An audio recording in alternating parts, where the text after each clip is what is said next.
So అంటే ఇప్పుడు ఈ బ్లడ్ మనీ ఏదైతే వాళ్ళ ఫ్యామిలీకి ఇవ్వాలనుకుంటున్నారో ఈ ప్రపోజల్ ఎవరు పెట్టుంటారంటారు ఎట్ లాస్ట్ మూమెంట్?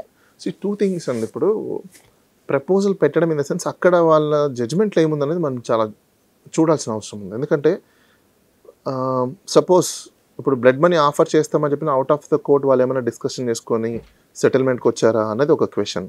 సపోజ్ ఇప్పుడు అలా అవుట్ ఆఫ్ ద కోర్ట్ వాళ్ళు మాట్లాడుకుని డిస్కషన్ చేసుకొని కన్సెంట్ ఏమైనా ఒకవేళ ఇచ్చుంటే we're going to been withdraw that prosecution అని అన్నారు అనుకోండి సపోజ్ చార్జెస్, దెన్ ఆ ఫ్యామిలీ వాళ్ళు విత్డ్రా చేసుకుంటున్నప్పుడు court doesn't have any intervene right.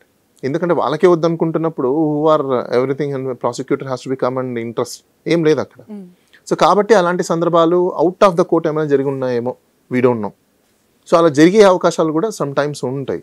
ఎందుకంటే అవుట్ ఆఫ్ ద కోర్ట్ ఇప్పుడు వాళ్ళ విక్టిమైజ్ ఫ్యామిలీకి కంపెన్సేషన్ పే చేశారనుకోండి సపోజ్, అప్పుడు ఇంకా తప్పదు కదా, ఇంకా ప్రాసిక్యూషన్ ఏముంటుంది అక్కడ, ప్రాసిక్యూట్ చేయడానికి కూడా ఏముండదు కదా. సపోజ్ ప్రాసిక్యూట్ అయిపోయింది, ఇప్పుడు మీకు పనిష్మెంట్ ఇచ్చేసారు, ఇంప్రిజన్మెంట్ ఇచ్చేసారు, దట్స్ ఫైన్. బట్ ఆ సందర్భాలలో కూడా మనము మెర్సీ పిటిషన్స్ అంటాం బేసికల్లీ. సో మెర్సీ పిటిషన్స్ ఎందుకు వేస్తారు అంటే పార్డన్ పిటిషన్స్, మెర్సీ పిటిషన్స్ అంటారు. అది world wide same pardon and mercy petitions.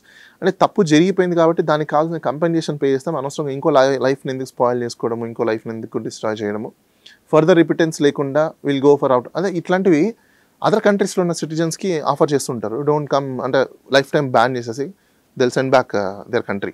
So అలాంటి సందర్భాలలో ఇలాంటి బ్లడ్ మనీని ఆఫర్ చేయడము ఇలాంటివి జరుగుతూ ఉంటాయి.